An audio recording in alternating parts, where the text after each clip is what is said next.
बिस्मिल्लाहिर्रहमानिर्रहीम। Standard capital securities scstrade.com। आज हम बात करेंगे KC100 KC30 के वैल्यू एट रिस्क वार की और कुछ मस्कूरा स्क्रिप्ट्स जो कि इस वक्त लो रिस्क पे हो सकते हैं, तो ये अच्छे होंगे। इसके अलावा मैं कुछ कंट्रोवर्सीज की भी बात करूंगा PIA और बैंक ऑफ पंजाब के हवाले से, और आखिर में इख्तितामी तौर पे हम बजट के हवाले से कुछ बात करेंगे जो कि मार्केट से ज़्यादा रिलेटेड हैं।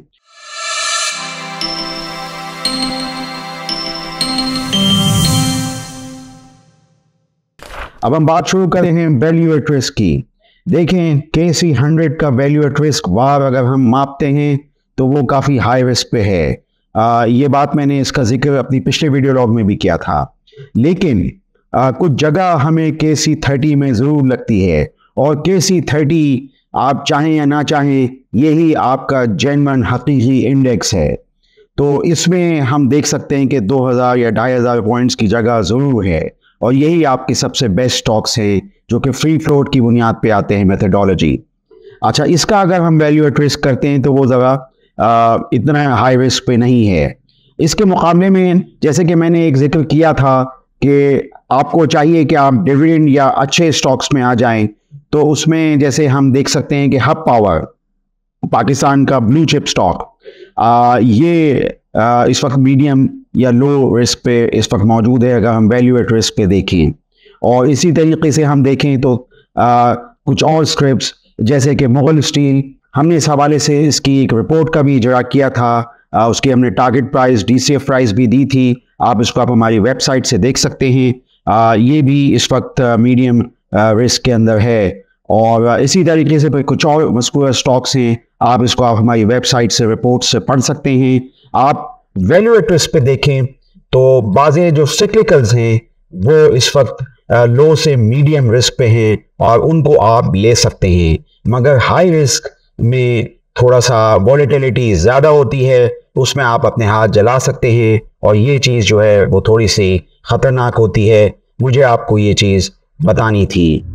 अब हम वैल्यू एट रिस्क के आगे बात करते हैं कुछ कंट्रोवर्सीज पे। आप जानते हैं कि पाकिस्तान इंटरनेशनल एयरलाइंस PIAA का जो स्क्रिप्ट है ये डीलिस्ट हो रहा है, और काफ़ी इन्वेस्टर्स इसको लेके बैठे हुए थे और वो बेच नहीं सके ऊपर के लेवल पे।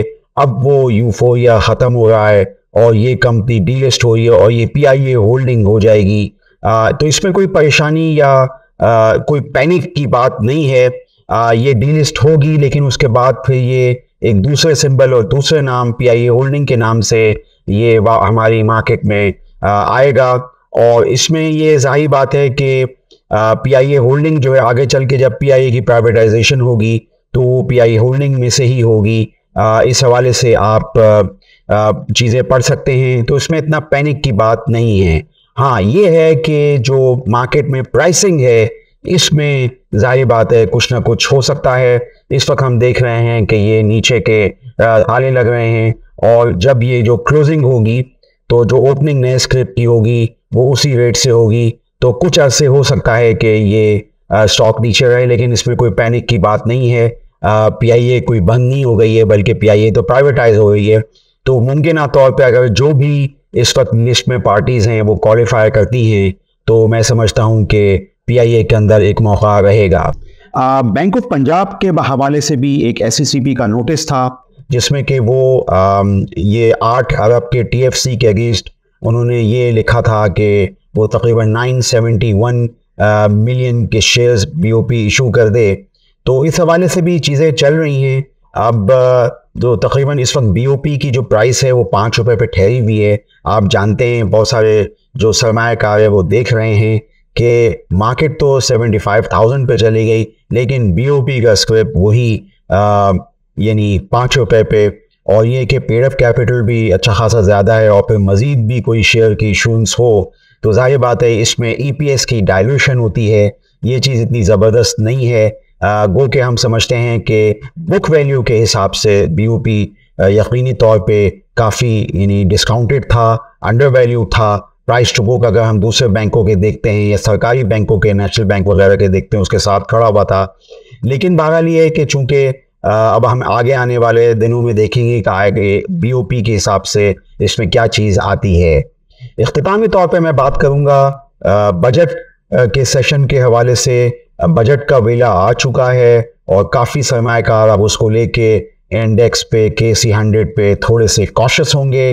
जाहिर बात है इस वक्त IMF पाकिस्तान से चाह रहा है कि हम तकरीबन 18 ट्रिलियन यानी इसका हम बजट बना लें, और जाहिर बात है महसूलात की हमारी इतनी वो है नहीं कैपेसिटी। महसूलात हम इंडस्ट्री जो है सब 30-40% 50% कैपेसिटी पे चल रही है, तो ये कैसे होगा। तो थोड़ा सा कॉशियस स्टांस जो है वो KC 100 को लेके बजट सेशन को लेके होगा, और आगे हम जून में देखेंगे कि हम कैसे इस तरीके से बजट के हवाले से चीज़ें होती हैं।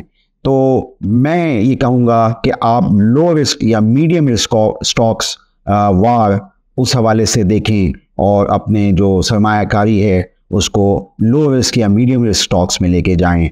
आप सैनिट कैपिटल सिक्योरिटीज़ के चैनल को सब्सक्राइब कीजिए और हमें फीडबैक देते रहिए। आपका शुक्रिया।